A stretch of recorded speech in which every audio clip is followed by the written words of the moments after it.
make this a little bit easier to see. So told you when we finished up last week, we were talking about transition zone, and and then the rest of this, generally speaking, when we talk about where grasses are adapted, our warm season grasses obviously are generally adapted to the southern part of the United States. Cool season grasses generally to the northern climates. When we get into talking about the different species of grass, for instance, when we get into the cool season grasses, there are some that are a little bit more adapted to the cool, humid types of climates, and then some that are a little bit more adapted to the cooler, drier climates. And then in the warm season grasses, we'll see, for instance, a lot of St. Augustine used in Florida. We'll see a lot of St. Augustine used in Texas. When you get a little bit up into the panhandle of Florida and some of these other southern states that are a little bit further north, you don't see as much St. Augustine. You see more zoysia, Bermuda grass, because it's a little bit cooler in those climates, and they tend to be a little bit more cold hardy than what St. Augustine grass is.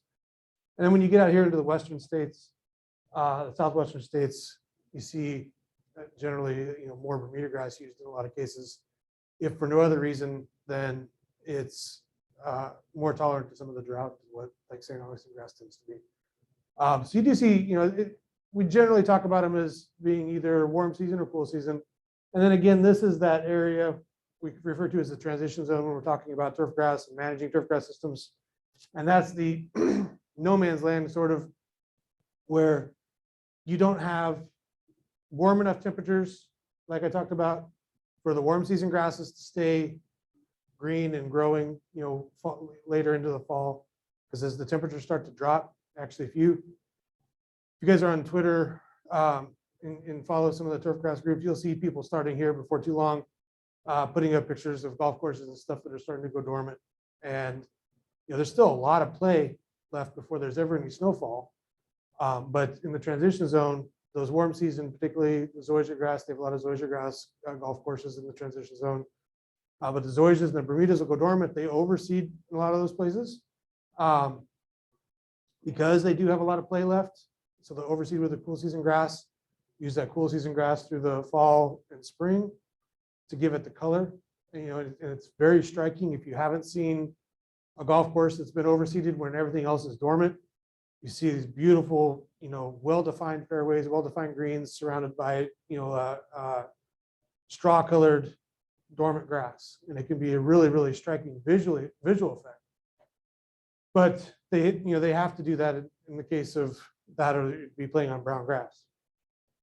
Some of the areas, as you move south, when we get down in here, and we'll talk about overseeding later, but as you move down into the southern states, where like even here around Gainesville, north central Florida, where we don't get entirely dormant,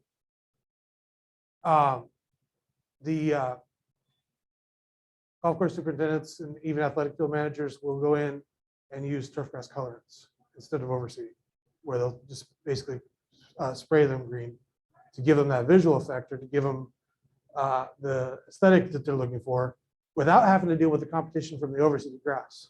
So that's a competitive advantage there. Dormant grass probably doesn't hold up to the wear as well. Once you kind of brushed off all of the dead, or not dead, but like dry straw and kisses off. And then you just So the amount of play that a facility receives, oops, sorry for bumping that. Make the old motion sick with the screen moving back and forth. The amount of play that a facility receives will absolutely have an impact on how well turf grass colorants will work.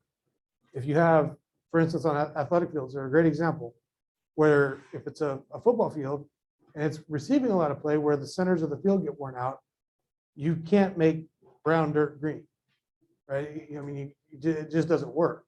The turf grass colorants that they use won't achieve that aesthetic result in that type of situation. So overseeding with cool season grass is a better option. If it's a lower amount of play, you can get away with it. Like even on like putting greens and stuff, you don't typically get enough abrasive wear to wear that canopy out entirely.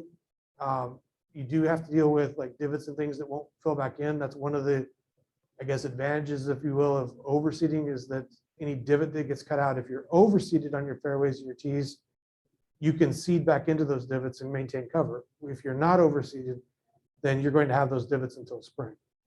But yeah, if there's as wear increases to the point that you've created, you're abraded that tissue off, the dormant tissue off, and you no longer have a canopy for that turf grass colorant to attach to, then the colorants aren't going to be as successful in meeting your goal of a aesthetic improvement. Did we talk about Bermuda grass? I don't think. I think I just stopped right before this. We're going to start talking about the warm season grasses and start with Bermuda grass. I'm going to make this go away. I apologize. I know that the Canvas site isn't up. I ran into some hiccups on Friday afternoon and had to sort a couple things out this morning, but I will get these slides up for you guys on Canvas so that you can go back and review them. You don't have to write everything down. We're going to start with Bermuda grass. We're going to go through the warm season grasses. I'm going to skip through things relatively quickly because there's a bunch of them. When we get into the cool season grasses, there's a bunch of those. I'm going to highlight some of the important things that I think are important for you to know about them. And, the rest of it there can be just contextual information for you. We're going to start with common Bermuda grass, which is just Cynodon. Think about Bermuda grass that you've seen growing along roadsides, or Bermuda grass that they use as a forage in pastures. It tends to be fairly long. It has long internode lengths, long leaf blades, and really an aggressive grass. Not something that typically we would see used in turf grass situations that have been, that has been the case for a long, long time until probably about 15 or 20 years ago, give or take 10 or 15 years ago. That's more than 10 years ago. Probably closer to 15 or 20. It's showing my age.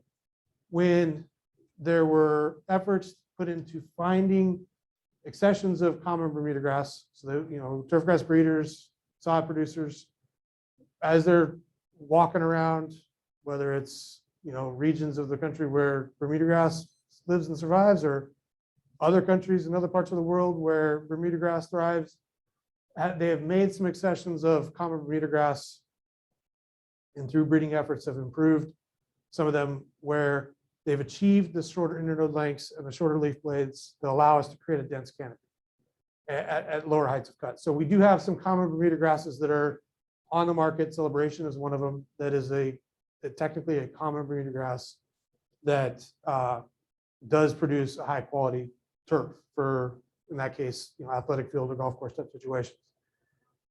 It has folded ligule. The characteristics that I'm going to ask you to know and be able to help you identify it. It does have stolons and rhizomes, and our warm season grasses, as a general rule, are either going to be, the only one that's only rhizomatous is Bahia grass.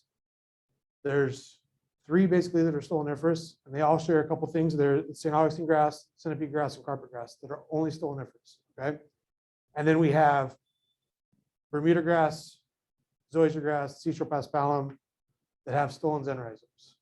But Bermuda grass, stolons and rhizomes, it has a folded ligule, folded vernation, and a fringe of hairs for a ligule. So the leaf, as it emerges, is folded. That's going to be common to a lot of our warm season grasses. The fringe of hairs is going to be common to a lot of warm season grasses.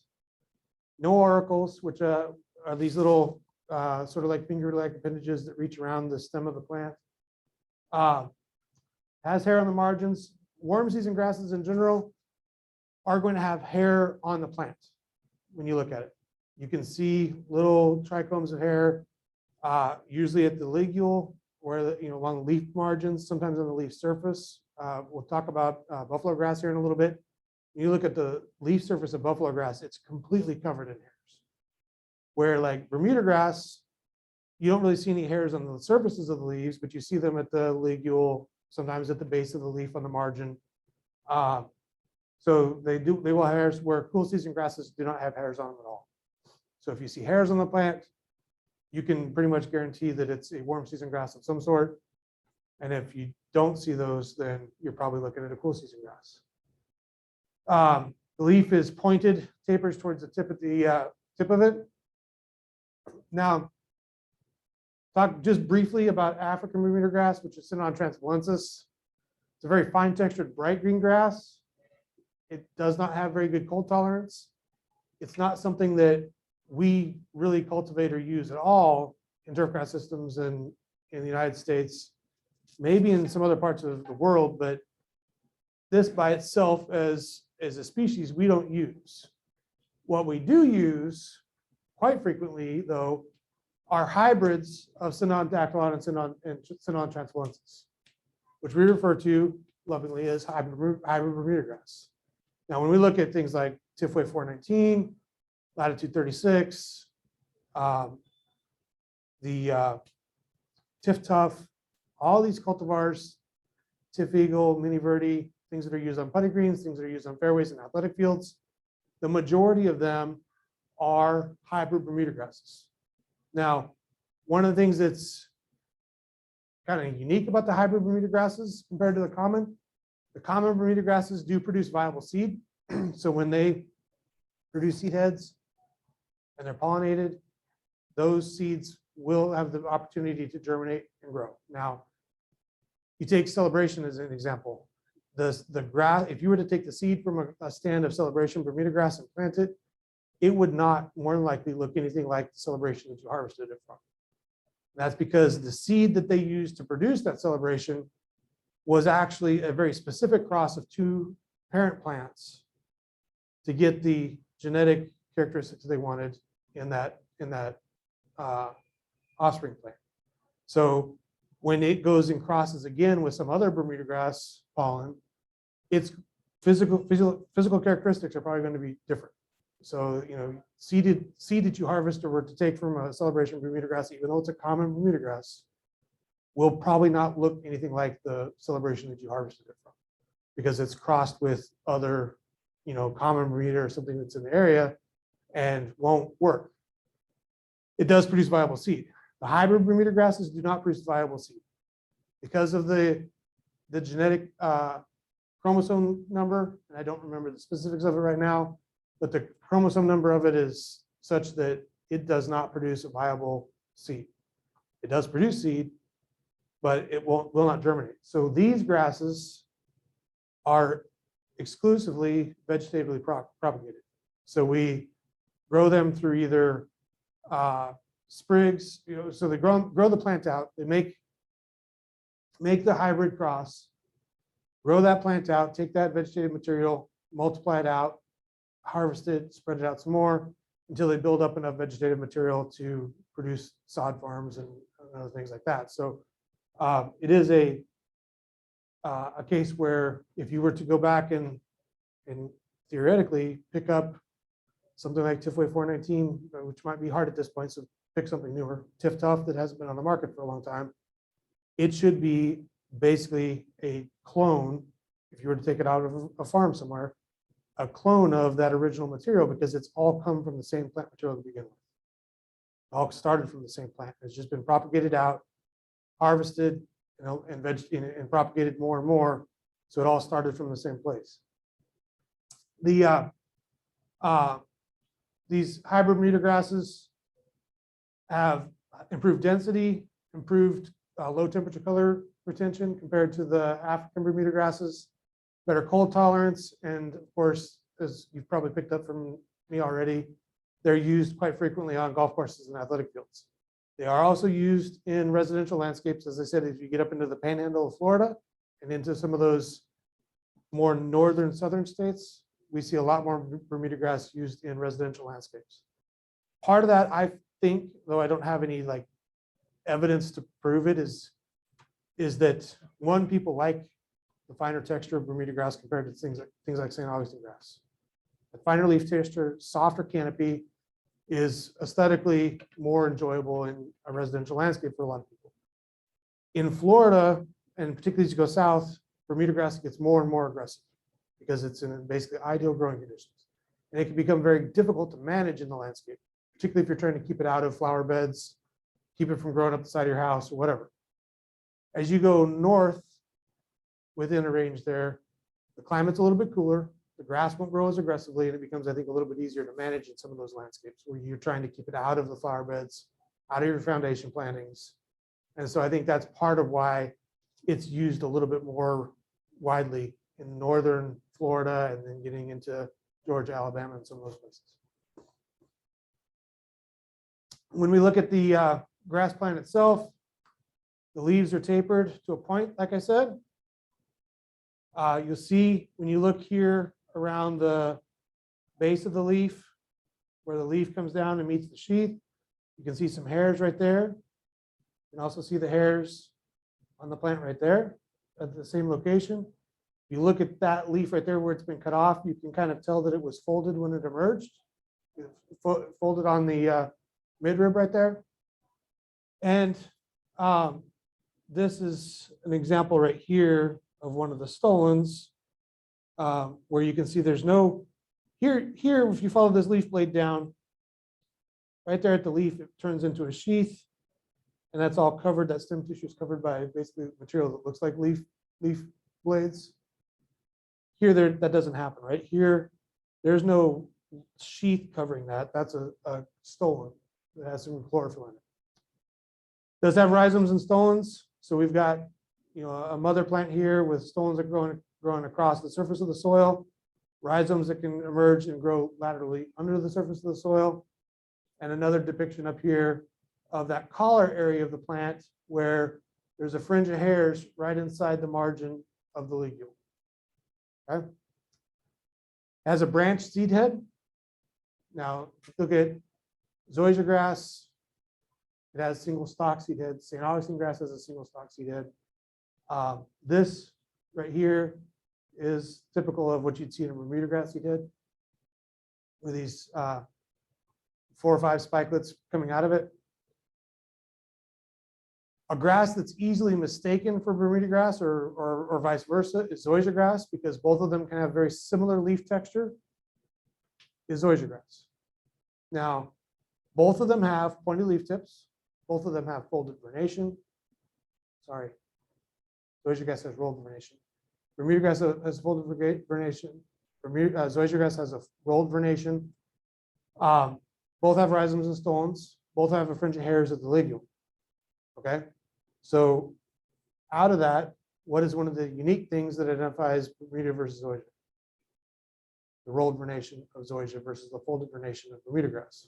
Okay, the other thing that you can sometimes find, and it's not a diagnostic characteristic necessarily, is that if you look at the internode length, so you got one internode there, another internode there, another internode there, another one there, another one there, another one there, right? That's on zoysia grass. On Bermuda grass, we've got one there, one all the way back here, one there, another one that goes actually all the way back here. So we've got a long internode length, relatively short internode length, another short internode length. The internode lengths of Bermuda grass tend to be very uneven, while the internode lengths of zoysia grass tend to be more uniform. So, zoysia grass, it's very almost like every inch there's an internode, where with Bermuda grass, you'll have some of them, one that might be 2 or 3 centimeters long, another one that's only 1 centimeter long, and then the next one's 4 centimeters long. It tends to have uneven internode lengths on Bermuda grass. Advantages of Bermuda grass are that it has great heat and drought tolerance. It does have salt tolerance, so this is something that is always important to remember about Bermuda grass when you think about, areas in Florida where there's, okay, well, should you use seashore pestipalum? I was speaking to a guy last week who has a house in Atlantic Beach that he's building, and he's like, what should I plant in my yard? Explaining where it was, and he said he was considering seashore pestipalum because he'd heard that being along the coast, that might be something that would be helpful to him. And the reality of the matter is that in a lot of areas, unless you have cases where you're getting frequent flooding from salt water, just the salt spray and stuff is probably not going to be enough to cause problems with Bermuda grass. Now, if you've got salt affected soils because of either the flooding or saltwater intrusion, or if you're irrigating frequently with brackish water and you reach a point where that salt level gets high enough that other grasses won't survive, seashore pestipalum may give you a little bit of an advantage, but it's not a huge advantage over Bermuda grass. Okay, so Bermuda grass is very salt tolerant. Because it's so competitive, it does resist weed pressure just because it outcompetes the weeds when they germinate, and it is resistant to wear. Arguably one of the best turfs for use on golf courses and athletic fields because of that wear tolerance and its, its aggressive growth habit. And it can be propagated by rhizomes, stolons, or seed. Disadvantages, one of the biggest one usually is that it's a high maintenance grass. For all that it has that it brings to the table as a benefit, the fact that to keep it in check and to keep the thatch production in check and to keep the disease and insect pressure down, you do have to put a lot into maintaining it in terms of mowing it frequently so that your canopy stays, tight and dense. It does grow pretty aggressively, so if you don't mow it frequently enough, it can scalp really easy, and that can cause some problems. It can get really thatchy over time if it's not mowed and taken care of. If you're not verticutting on a regular basis. We'll talk about thatch later. It is not shade tolerant. Out of our warm season grasses, there's not a single warm season grass that I would say is shade tolerant entirely. Some of them can tolerate more than others, but out of the groups, Bermuda grass is one that doesn't like any shade at all. And like I mentioned before, we're already in a climate in Florida where we don't have a lot of excess sunlight to meet the needs of the plants. We're kind of on a threshold already. So when we put them in shaded conditions, they tend to start to fail and decline relatively quickly. It can be a serious weed, and you can look at that any number of different ways. If you're looking at it from a landscape perspective, if you get the Bermuda grass into your foundation beds, your perennials and annuals, it can be a bear to get back out of there because it's not easy to spray out. It's not easy to physically remove.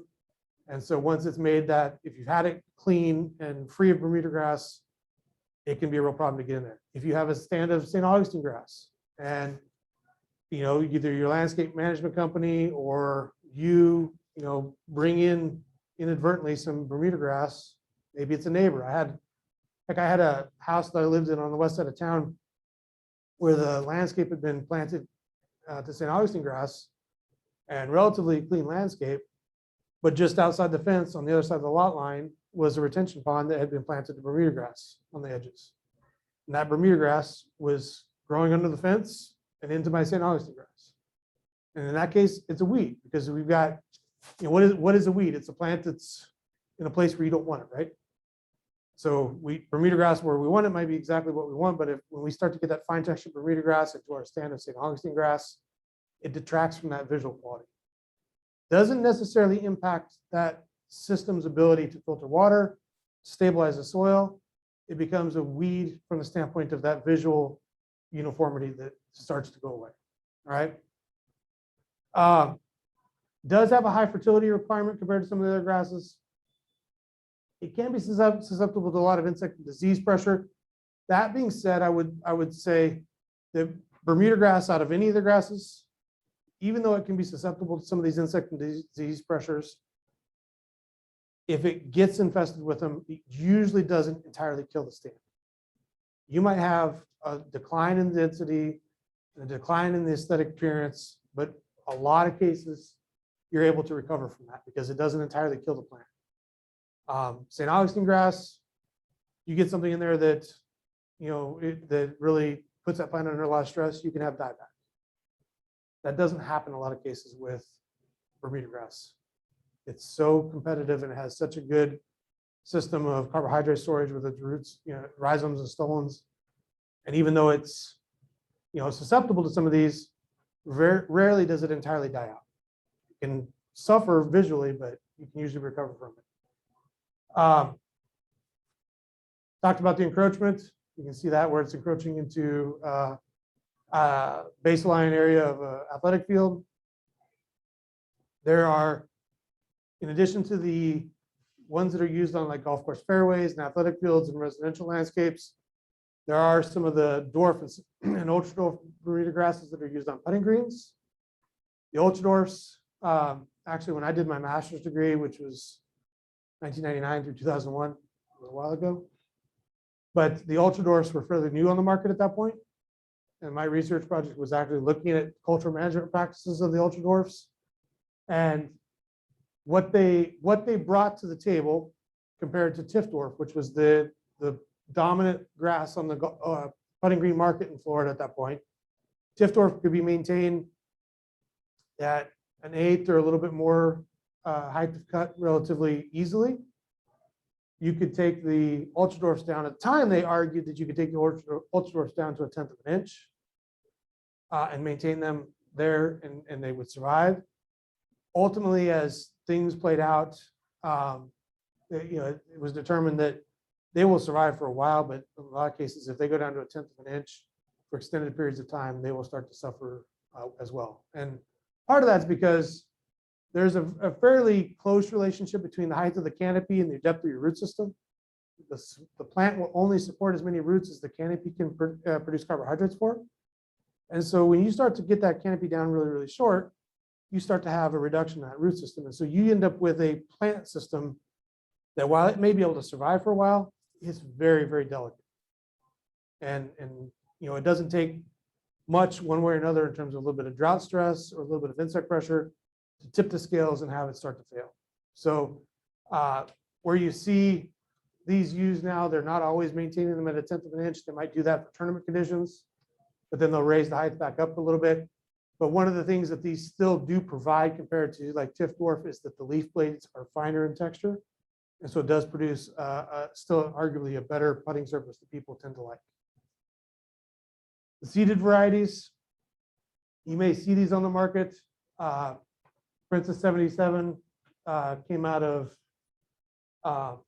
Arizona, tends to do pretty well in Florida in cases where it's been used.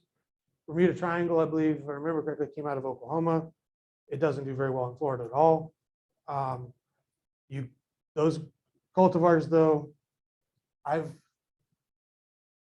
city of Gainesville right now has over at Westside Park, for those of you that know where that's at, there's 3 baseball fields there. And I was looking at one of them and found out that they're intending, or maybe have, seeded Bermuda grass into one of them that they had sprayed a bunch of weeds out of. I haven't been able to find out yet what they're planting, but the chance of it having a huge success, unfortunately, is pretty low, because while they do grow and they can survive, they don't perform as well as some of the vegetative cultivars. Buffalo grass. Have any of you heard of buffalo grass before? You have, Ron? You have, Carl? Heard of it? What can you tell me about it? Or what do you know about it?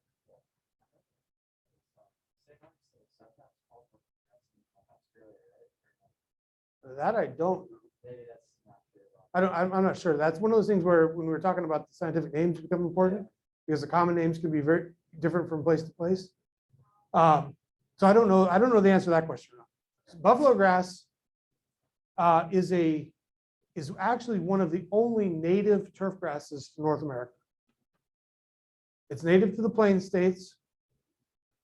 A lot of the early sod houses, I guess, were made from buffalo grass. It is a warm season grass. It has a very fine leaf texture and a real sort of gray-green color. And part of the reason it has this gray-green color is, like I mentioned at the beginning of the lecture today, it has hairs just coating the leaves, which kind of gives it this grayish leaf color. It does have a rolled vernation, fringe of hairs, no auricle. It is a stoloniferous grass. I guess there's the sort of that 4th grass that's stoloniferous, though. I don't have any of this at the moment to be able to show you guys. And it doesn't grow in the landscape in Florida. It's a warm season grass that grows in like Iowa and the Midwest, Nebraska. Here, when we've tried, Dr. Kenworthy years ago tried to do some buffalo grass here. I can keep buffalo grass in the greenhouse, but I have to actually keep it in a cool season greenhouse. So I have to keep it in the greenhouse that's air conditioned for it to be able to survive here. I put it into a greenhouse with the like St. Augustine and Bermuda grass, where I don't have an air conditioner to keep the humidity down. It dies from disease almost every time.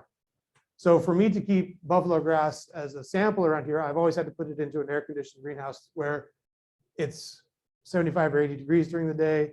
Humidity is lower because the air conditioning is running, and that has given me a chance to keep that grass around. If I put it in one of the houses that's just passively cooled with the 90 or 95 degree weather we have here and the high humidity, it dies out from disease. So it's not adapted well for Florida.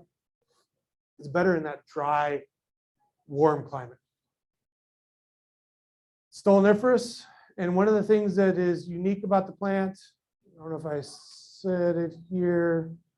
This is actually one of the things that's also unique, but not only is it a native plant to North America, but it's a dioecious plant, which means it has separate male and female portions of the flower.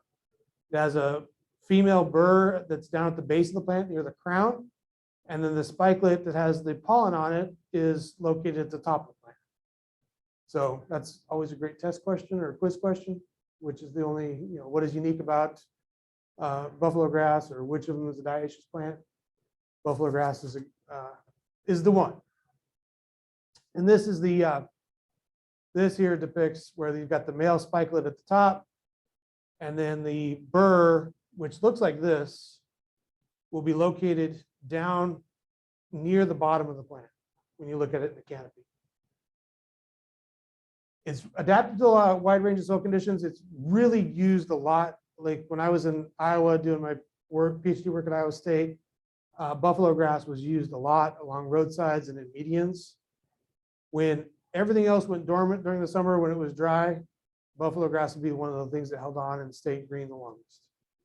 And it can handle the winters in Iowa, in the Midwest, where things like Bermuda grass don't do as well in those climates. So it's more cold hardy than Bermuda grass, and actually handles drought and temperature extremes really well. It's very low maintenance. It was kind of interesting. Dr. Christians, when I was at Iowa State, had some buffalo grass plots there that he'd been maintaining for 10 or more years. And it was a fertility study. And what he was looking at was the interaction between the fertility that you put onto it and the weed pressure that the plants had.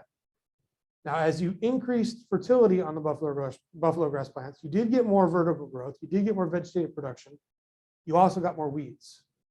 When you had lower fertility levels, the plant was actually more competitive for weeds, against the weeds, and had a cleaner stand of grass, which was kind of a cool thing to see. It was very, very low, as little as half a pound of nitrogen per year, which allowed per 1,000 square feet per year.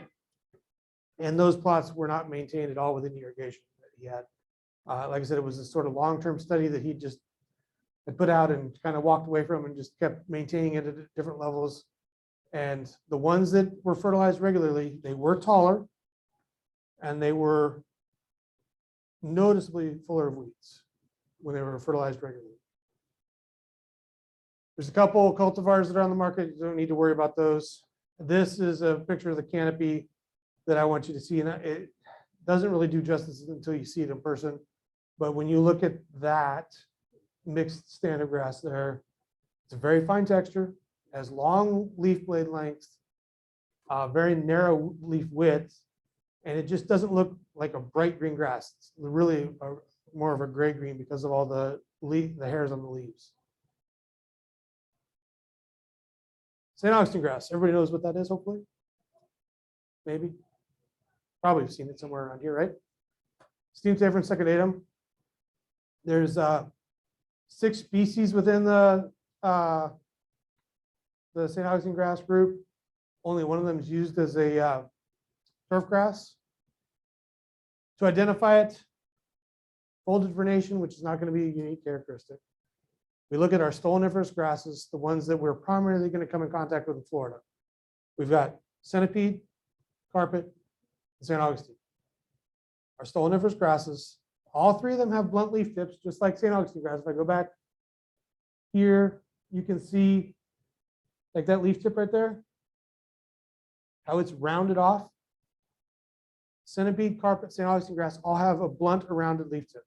Now, when we look at centipede and carpet, where this particular one is really round, right? There's no point to that at all. No sort of tip to it. The centipede and carpet grass will have, in many cases, a little bit of a point to the leaf. But what happens is the leaf comes to an abrupt point. So rather than being a nice slender tip, it just slowly angles out to the end. The leaf blade is going to stay fairly wide right to the end and then come to an abrupt stop with a little point to it. Okay, and I'll show you some pictures of that in a little bit. So, that's a great analogy, a shade, like a shovel where, it's rounded and sometimes they have just a little bit of a point at the end of it. That's a great example of how to visualize that. So we've got this rounded leaf tip. There's no real hairs that are noticeable on most St. Augustine plants. Sometimes you'll see some at the ligule. The collar area tends to be fairly unique on St. Augustine grass because it becomes very, if you follow the leaf blade down, one of the things I'm gonna, if I've got a marker here, maybe I don't. See if I've got, show you this. Turn the lights off on everybody.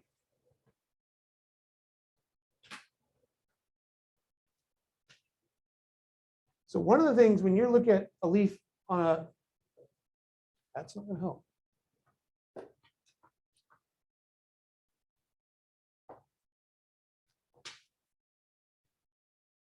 You just have to use your imagination to think about what I'm drawing up here. Okay. So when you look at a leaf on a turf grass plant,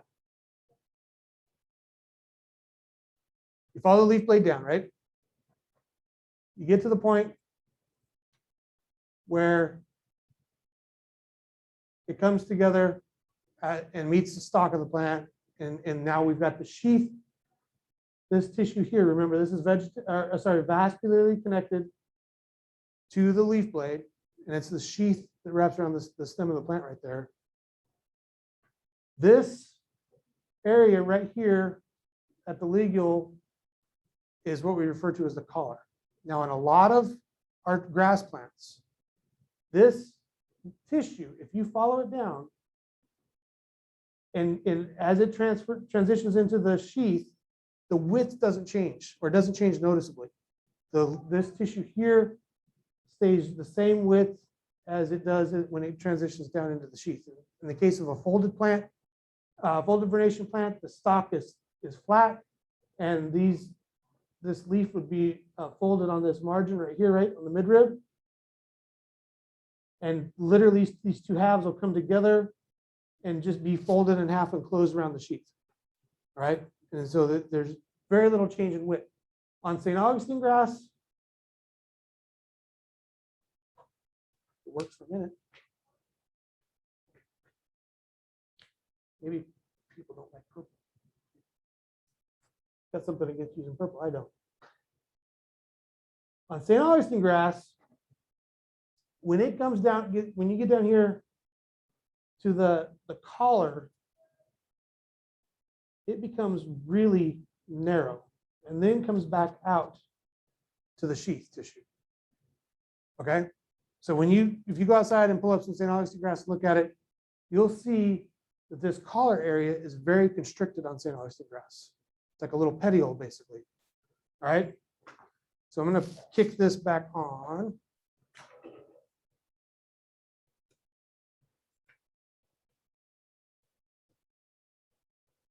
That's one of the things that collar area that is unique to it compared to centipede and carpet grass, right? The other thing that's unique about centipede and carpet versus St. Augustine grass is that St. Augustine grass, as I mentioned, has basically no hairs at the ligule.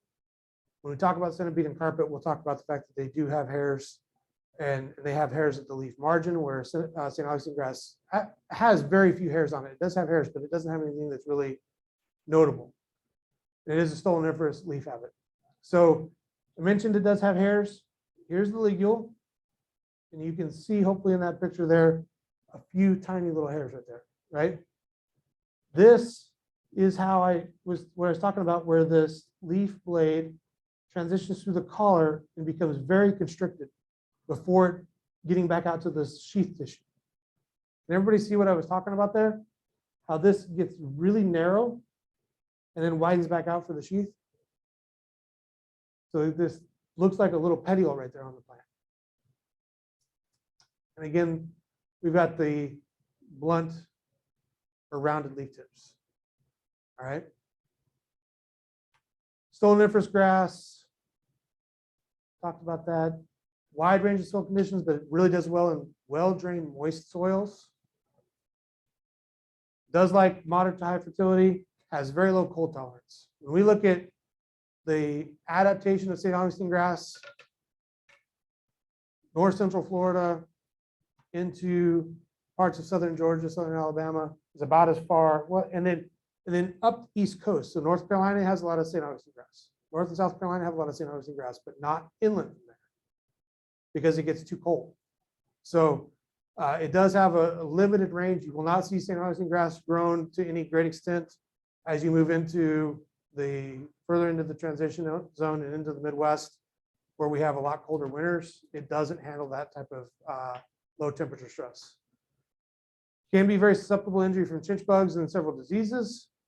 One of the advantages it has in our landscape, though, is that it's one of the more shade tolerant grasses that we have that we can cultivate as a turf. Very salt tolerant, and it can do well in some of our poor soils. In residential landscapes, that's really important because when we have particularly new construction, we're often dealing with low fertility, low quality soils. Disadvantages of it, not cold tolerant. It is very coarse in texture compared to a lot of grasses. That really comes into play, that texture, when in a state like Florida, we have a lot of people that retire here from northern climates, right? And in the northern climates with the cool season grasses, the texture of the grass is a lot finer, dramatically finer. See you later, Carl. And so I fell victim to this. When I moved here to do my master's degree, I grew up in southern Idaho. I'd never seen St. Augustine grass before in my entire life. I'd seen crabgrass. And to me, when I finally was getting settled down, like every lawn looks like it's full of crabgrass because that was the only thing that I could really relate to that was this coarse textured sort of grass. And so that coarse texture is something that when we look at Floratam versus, which has been around for 30 or 40 years, compared to some of the newer cultivars, they're breeding for a finer leaf texture, shorter leaf blade growth, shorter, or less vertical growth to reduce the amount of mowing, and trying to tighten that canopy up to make it more visually appealing to people. It can be susceptible to St. Augustine decline virus, the SAD virus. SAD St. Augustine grass. Can be susceptible to St. Augustine decline. That has not been a problem in Florida for a long, long time. We'll talk about another viral pathogen that has raised its ugly head here in the last few years. It can thatch very excessively. In areas where it's maintained to a high level, it produces a lot of thatch, and that can cause problems with management if that's not taken care of. And it must be propagated vegetatively. Depending on the cultivar, height to cut ranges from 2 to 4 inches. Fertilization is at 3 to 7 pounds of nitrogen per year, depending on where you're at geographically.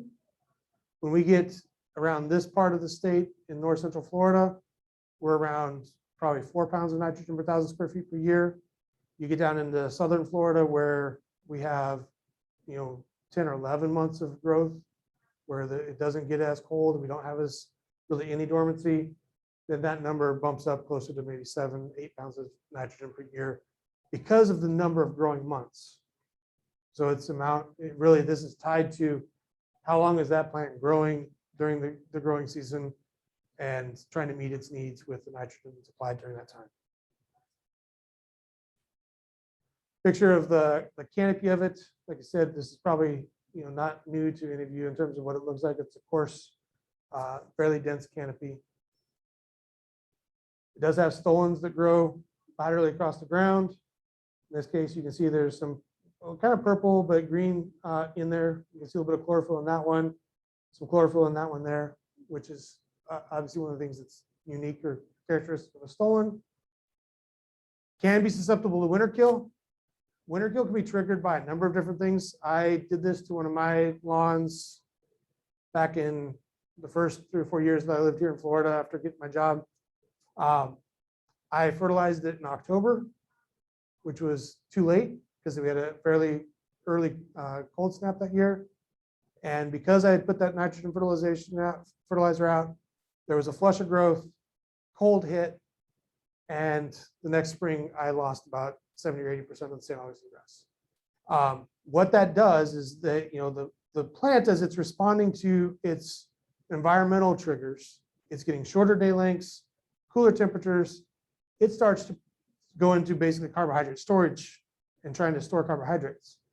By hitting it with a nitrogen application, I sort of overrode that environmental trigger, and the grass responded by producing a flush of vegetative growth. That was at a period of the year where temperatures were lower, light levels are lower because we had shorter days, and it consumed a bunch of carbohydrates during a period of the time where it didn't have the carbohydrate production system or capacity to replace them. And so you couple that with a cold winter, and come springtime, it doesn't have anything left to be able to survive and come back out of dormancy.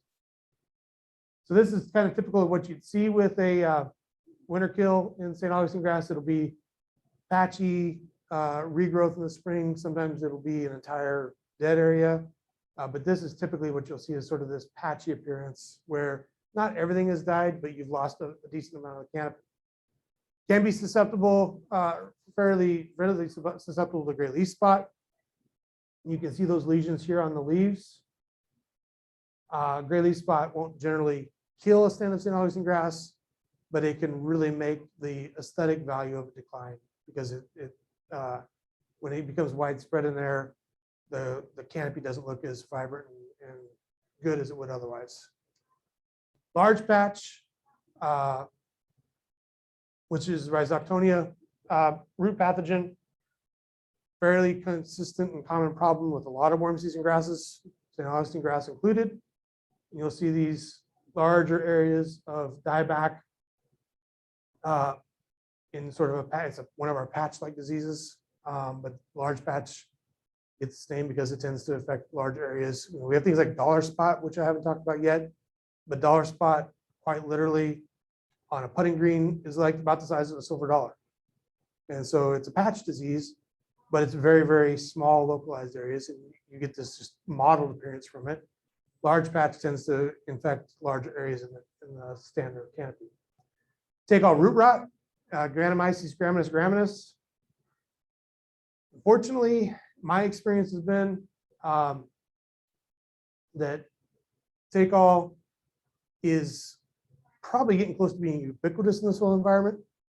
If you pull a sample of turf out and send it to a disease lab, like the Turf Grass Disease Clinic here at UF, which is right behind our building, you probably are going to find, or they will be able to isolate take all root rot from that sample. Now, is that at a high enough level or high enough pressure to cause the grass to die back? That's usually the question. But it is a fairly consistent pressure on turf grass systems. And if you do anything that puts the grass under additional stress, that can kind of be one of those things that tips the scale. It's difficult to control. Not a lot of products that can help with managing take all root rot. Some of them, nothing really removes it. It's more about trying to, in many cases, help the grass deal with the stress. So you're putting the grass under a lot of stress. It's hammering and destroying the root system. That puts under the drought stress because it can't take as much water. Nutrient stress because it doesn't have a healthy root system. So you end up spoon feeding water, nutrients, and sometimes you can kind of help it get through that. But if you think about diseases, we all had a disease, like a plant disease class. So when we talk about plant diseases, and this is the same thing with any plant disease we talk about, we have, you probably have heard about this even if it wasn't a plant pathology class, but the disease triangle, right? So we've got host, pathogen, and environment. So the disease triangle, host, pathogen, environment. We've probably, and this is another case where I told you almost every sample comes back positive with take all. We've got a host, pathogen is always there. The question usually is the environment correct for that pathogen to be active, right? And so we don't have a lot in many cases to do about managing the host or the pathogen unless we do complete renovation, and we know that we have consistent pressure with a certain disease, and we know a new grass maybe has tolerance or resistance to that disease, then we may be able to change the host. But we're dealing with a perennial grass system. In many cases, we can't do anything about the host. We have the host, we have to deal with it. The pathogen, whether it's airborne or in the soil, we don't often have a lot we can do about the pathogen, about keeping it from infecting the soil. We can use preventative fungicides in some cases, or contact fungicides if we know we've had an infection, and deal with that pathogen. But we do that, depending on the value of the site, the time of the year, and everything else. That may be something we choose to or not do. We do often have some things we can do about the environment. And that's one of the things that I want to stress as we go through this class this semester, is that we have a lot of influence over the environment, whether it's through irrigation, changing our maintenance practices, improving soil drainage, improving soil structure, changing our height of cut, changing our fertility practices. We have a lot of influence over the environment that can reduce some of this pathogen pressure. So in cases where we have a disease that's frequent and recurring, we look at, okay, what's our irrigation? It's a fungal pathogen. Fungi like humid, moist environments. What can we do to manipulate that to try to reduce the chance of that fungus having success? And so we look at, how we can manipulate. Maybe there's too much organic matter in the soil. We need to try to do more cultivation to remove some of that organic matter and improve drainage. Maybe we reduce how frequently we're irrigating to allow it to get a little bit drier between irrigation events. But that's part of this whole thing, is to look at, when we're looking at the holistic package or the holistic approach to managing turf, this is a big part of it. Not only for the aesthetic and functional value of the turf, but to manage our disease pressure.